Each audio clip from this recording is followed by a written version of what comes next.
All right, let's get right into it. Today, we're unpacking a martial art called Tetsuryoku-Ryu.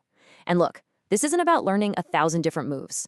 It's a whole system of combat that's engineered around one single, brutally simple idea. And this quote right here, this is the entire philosophy in a nutshell. You can just forget about trading blows or trying to overpower someone. Tetsuryo-Ryu plays a totally different game. It's all about taking apart your opponent's structure, making their strength, their size, totally useless. So just think about that for a second. What if the answer to getting overwhelmed by force wasn't just more force? What if it was just a simple angle? That's the question this whole art is built on, and the answer is what makes it so ridiculously effective. Okay, let's get into the mechanics of it. The whole system, literally the entire thing, is built on what you could basically call a biological cheat code. And it's all about that 45-degree angle, a natural weak point that exists in every single human body. Now, this is the key concept you have to get, the Tetsuryoku Disrupt. It's not a technique, it's not a punch, it's an event. It's that split-second moment where you use that 45-degree angle to make an attacker's own skeleton just fail. In that tiny window of confusion, the fight's already over. I love this slide because it makes the idea so simple. Think about it. A straight-on, linear attack is like running headfirst into a wall. It's a contest of strength. But moving at 45 degrees, that's like opening a door. You're not trying to stop the force, you're just guiding it right past you into nothing while you step into the perfect position. And here it is, this one number. This is the master key to everything.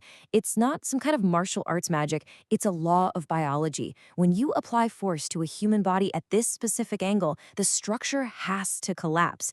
It's pure physics. So how do you actually use this stuff? Well, it all starts with your foundation. The Iron Guard isn't just a way to block punches. It's a platform that's been specifically engineered for you to launch these explosive, angled entries. It is your fortress.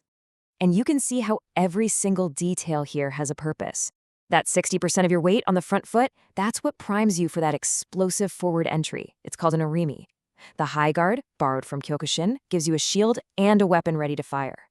And the deep breathing, that's what keeps your mind calm, so you can pick the perfect split second to unleash that disrupt. Okay, so you've got the stance. Now, how do you turn it into a weapon? See, knowing the theory is one thing, but making it instinct, that's everything.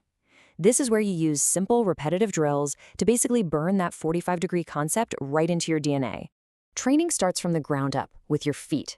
This angle mirror drill is just genius. You're in a tight space with a partner, and you just practice instantly pivoting 45 degrees on command.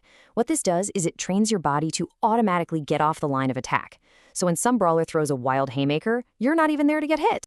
Next up, you connect that footwork to your hands. Kuzushi is the Japanese word for unbalancing an opponent. So in this drill, as the attack comes in, you do that 45-degree pivot, but now you grab and yank your partner's arm or shoulder across their body. That's the disrupt right there. Their balance is gone, their structure is broken, and only then do you pop a counter-strike into a pass. And this table just lays out how logical the whole progression is.